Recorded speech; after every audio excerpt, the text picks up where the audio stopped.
pity. And I don't believe President-elect Obama will be full of self-pity. With their access to unlimited fiat capital, they could now buy up sectors of the world economy not already controlled by them. For over a century, the Anglo-American establishment had worked to bring the world system to this point. Artificially engineered global bankruptcy.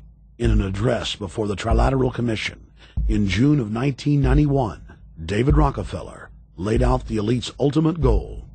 The supranational sovereignty of an intellectual elite and world bankers is surely preferable to the national autodetermination practiced in the last centuries. Now that the bankers were holding the world hostage, they issued their ultimatum.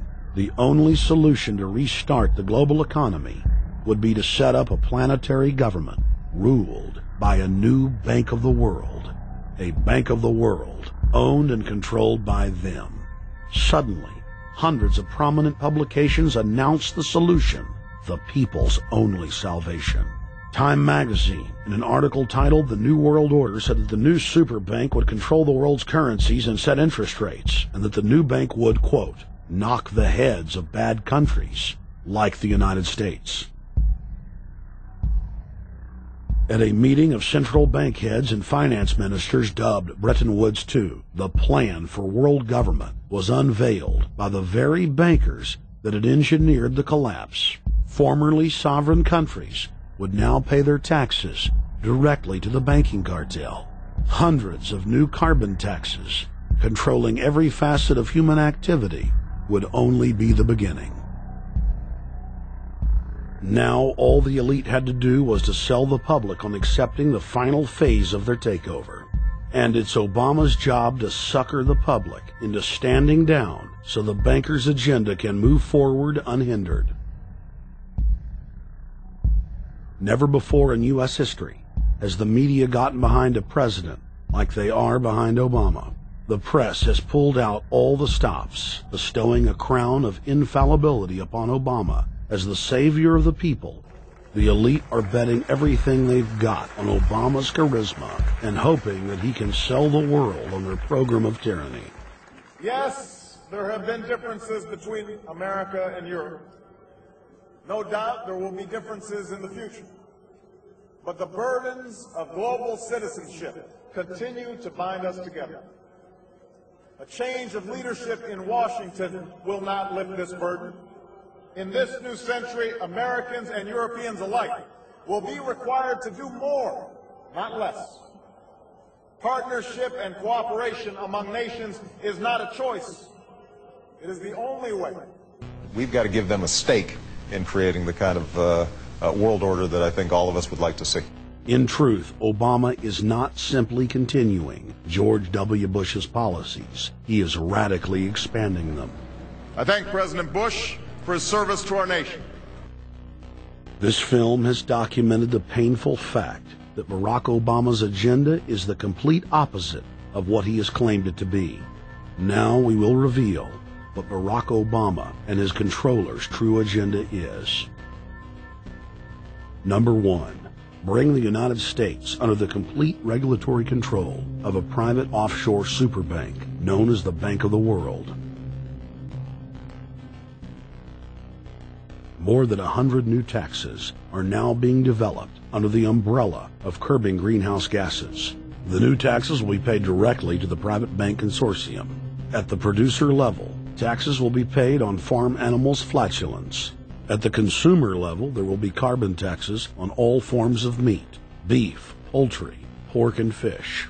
All cars will be fitted with satellite tracking boxes that will tax driving by the mile. And an added tax will be placed on all fossil fuels, including motor oil and natural gas. All plastic products will have a carbon tax added. Outdoor space heaters and fireplaces are to be taxed. All electricity produced by coal-powered plants will be taxed. Under the cap-and-trade system, citizens will be forced to pay taxes on thousands of products to private cap-and-trade services owned by Al Gore and other elitists. There will be taxes on light bulbs, water, trash pickup, air travel, train travel, bus, ship, medicine, steel production, Mining, clothing, laundry, asphalt are just a few of the new taxes to be levied. But to truly transform our economy, to protect our security and save our planet from the ravages of climate change, we need to ultimately make clean, renewable energy the profitable kind of energy. So I ask this Congress to send me legislation that places a market-based cap on carbon pollution and drives the production of more renewable energy in America. That's what we need. The notion of anthropogenic global warming is a fraud. In other words, the idea that the planet is getting warmer and that human activity is somehow responsible is a pseudo-scientific fraud. It's a big lie. It's a monstrosity. Remember the Nazis, they had race science, race hygiene. They said Aryan blood is different from any other kind of blood. This was, of course, idiocy, a fantastic piece of nonsense. Today, we got something similar. Global warming caused by human activity, and the answer to that is carbon tax plus cap and trade, according to the wishes of Al Gore, Prince Charles, and basically the entire world banking community, the world oligarchy. What they're trying to do with that is to perpetuate the current system where bankers rule the world, financiers rule the world, and the rest of us get the crumbs from the table. But remember, if you try to put on cap and trade and a global warming carbon tax with the idea that you're going to save the polar bears, what you're going to do is destroy human society. You're going to cause genocide on a massive scale. The deaths will be measured in the hundreds of millions and indeed in the billions. Just the idea of global warming means that there'll be no development for Africa, no development for the poorer parts of Southeast Asia, and no world economic recovery of any kind ever in our entire lifetime. So it's important to expose and fight the pseudo-scientific fraud of global warming. One more point about this. You don't need a climatologist to know that this stuff is a fraud. I'm a historian. I can tell you, in the last 1,000 years, we had a period of very warm temperatures called the medieval warm period, where all kinds of grapes and semi-tropical stuff was growing very far into the northern hemisphere. That was about 1100, 1200. It happened to correspond with an all-time maximum of sunspots. Right now, we can say that we're going into another maximum period where there'll be some warming, but we're well within the limits of the medieval warm period. About 1600 to 1650, there was an ice age in northern Europe. The North Sea was filled with ice. The German and Dutch ports and the English ports were filled with ice. That corresponds to an all-time minimum of sunspot activity, the Spörer minimum and the Maunder minimum. So this has largely got to do with solar activity. We can see that other planets, not just the Earth, are warming slightly as a result of increased solar activity. But we're well within the minimum. So what the oligarchs claim to be an open and shut scientific case is a piece of pseudo-scientific nonsense, and it should be rejected. Number 2. The social engineers are fully aware that the Obama craze will wear off quickly, so they are racing to put in place the most oppressive police state control grid in human history. 20,000 battle-hardened regular Army troops are now being deployed to patrol the streets of the United States.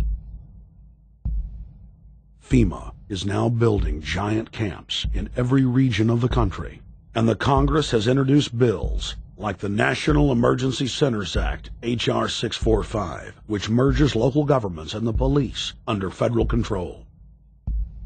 And as we all know that have watched these things, they're ready for the riots. With these detention centers that are being opened up around the country, with state police training for riot control in the event of economic calamity and food riots, they know what's going on and they're prepared for it. So people better also prepare for it themselves. Anyone that's not prepared for what's going to happen, they deserve what they get. Because there's enough information out there pointing to the problems. And they should take all precautionary actions. Next, Obama ordered the Defense Department to issue DoD Directive 1404.10, establishing a 1 million person civilian army under his control.